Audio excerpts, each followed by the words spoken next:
नमस्कार बंधुओं, आप सभी का स्वागत है हरिभजन में। आज माघ दिवस 4 है और अध्याय भी आपको 4 बताने जा रहे हैं। तो शुरू करते हैं। ओम श्री गणेशाय नमः। माघ मास महत्व चौथा अध्याय। वशिष्ठ जी बोलते हैं कि हे राजन दिलीप, जब भृगु जी अपनी तपस्या में लीन थे तो विद्याधरों का एक दंपत्ति उनके पास आ पहुंचा। वे बहुत दुखी थे और भृगु को अपनी कथा सुनाने लगे। उन्होंने मुनि को श्रद्धापूर्वक प्रणाम किया और कहा, हे मुनिदेव, इस दिव्य देह को पाकर हम दोनों बहुत दुखी हैं। मेरी भार्या परम सुंदरी है और नृत्य एवं संगीत में प्रवीण है। यह वीणा बजाने में भी दतज्ञ है। इसके वीणा वादन की महर्षि नारद ने भी प्रशंसा की है। संगीत के ज्ञाता इंद्र भी इससे प्रभावित हैं।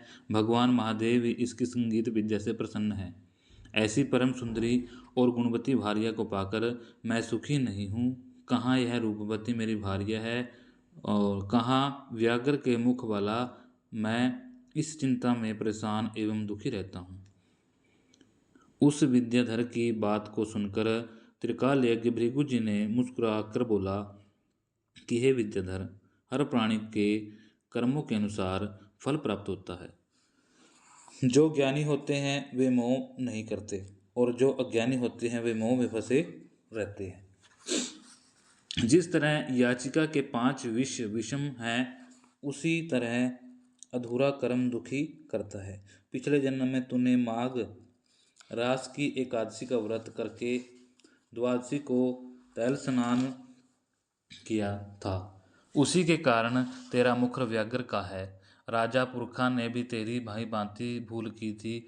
इसी कारण उसके कुरूप देह प्राप्त हुई थी। राजा अपनी क्रूरता पर बड़ा दुखी था। वह गिरिराज के समीप देव सरोवर पर गया। उसने स्नान किया और तपस्या हेतु कुशा के आसन पर बैठ गया। अपने शंख चक्र गदा पद्म धारी भगवान श्री हरि नारायण को हृदय में धारण कर 30 मास तक निराहार रहकर कठोर तप किया। भक्त वत्सल भगवान श्री हरि राजा की तपस्या से प्रसन्न हुए। उन्होंने राजा के सन्मुख प्रकट होकर राजा को कहा कि हे राजन, मैं तेरी तपस्या से बहुत प्रसन्न हूँ।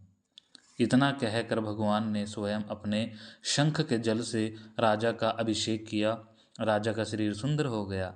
भृगु जी बोले कि हे विद्याधर, यह सब तेरे पूर्व जन्म की ही फल है। यदि तुम वास्तव में और इस रूप को त्यागना चाहते हो तो माघ मास में मणिकूट नदी के जल में जाकर स्नान करो। तब तुम अपने पहले पाप से मुक्त हो सकते हो। इस नदी के तट पर देव मुनि सिद्ध निवास करते हैं। तेरा भाग्य से 5 दिन का के बाद ही माघ मास प्रारंभ होगा। तू स्नान की विधि ध्यान से श्रवण कर पोख सुदी एकादशी से ही प्राणी को त्रिकाल स्नान निराहार रहते हुए पृथ्वी पर शयन करना चाहिए। भोग विलास त्याग कर जितेंद्रिय हो। माघ शुक्ल पक्ष एकादशी तक तीनों समय भगवान विष्णु का पूजन करना चाहिए। तू भी ऐसे ही करे और तेरा मनोरथ पूर्ण होगा। द्वादशी के दिन मैं स्वयं आकर तेरा अभिषेक करूंगा। निश्चय ही तू कामदेव के समान सुंदर हो जाएगा। इतना कहकर भृगु जी ने फिर कहा कि हे विद्याधर, माघ स्नान प्राणी के समस्त पापों को नष्ट करने वाला है। इसका फल तप और यज्ञ से भी श्रेष्ठ है। पुष्कर, कुरुक्षेत्र, ब्रह्मवर्त, मायापुरी, हरिद्वार, काशी, प्रयाग, सागर संगम के 10 वर्ष तक निरंतर स्नान से जो फल प्राप्त होता है, उस प्राणी को माघ मास में केवल 3 दिन के स्नान से ही प्राप्त हो जाता है। जो स्वर्ग की कामना करते हैं वे मकर के सूर्य में स्नान करें। इससे आयु, आरोग्य, रूप, सुख, सौभाग्य की प्राप्ति होती है। जो नरक और दरिद्रता से भय करते हैं वह सदैव माघ स्नान करते रहें। वशिष्ठ मुनि जी ने कहा कि हे राजन, भगवान भृगु के इस परम पुनीत बातों को सुनकर तुम्हें माघ स्नान की महत्ता का ज्ञान हो गया होगा। हे स्नान अनेक फलों को देने वाला है। सकाम अथवा निष्काम भाव से प्राणी को चाहिए वह माघ मास में स्नान करे, उसी से इस लोक में समस्त सुखों की प्राप्ति होगी और वह परलोक में भी समस्त सुख पाता है। माघ मास के स्नान के पुण्यों की वृद्धि होती है और समस्त पापों का क्षय होता है। सतयुग में तप, त्रेता में ज्ञान और द्वापर में कर्म फल होता है। उसी तरह माघ स्नान में सब युगों श्रेष्ठ फल मिलता है। यह स्नान समस्त वर्णों और सभी आश्रम वालों के लिए फल देने वाला है। वशिष्ठ जी बोले, हे राजन, भृगु जी के समझाने पर उस विद्याधर ने अपनी स्त्री के साथ आश्रम के पास झरने में विधि पूर्वक माघ स्नान किया।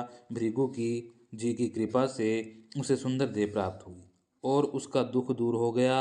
वह कामदेव के समान सुंदर मुख वाला होकर अपनी पत्नी के साथ विहार करने लगा। तपस्या पूर्ण करके भृगु जी अपने शिष्यों सहित पर्वत से उतरकर अपने आश्रम को चले आए। हे राजन, जो इस परम पुनीत कथा को श्रवण करता है उसके समस्त मनोरथ पूर्ण हो जाते हैं। तो बोलिए विष्णु भगवान की जय।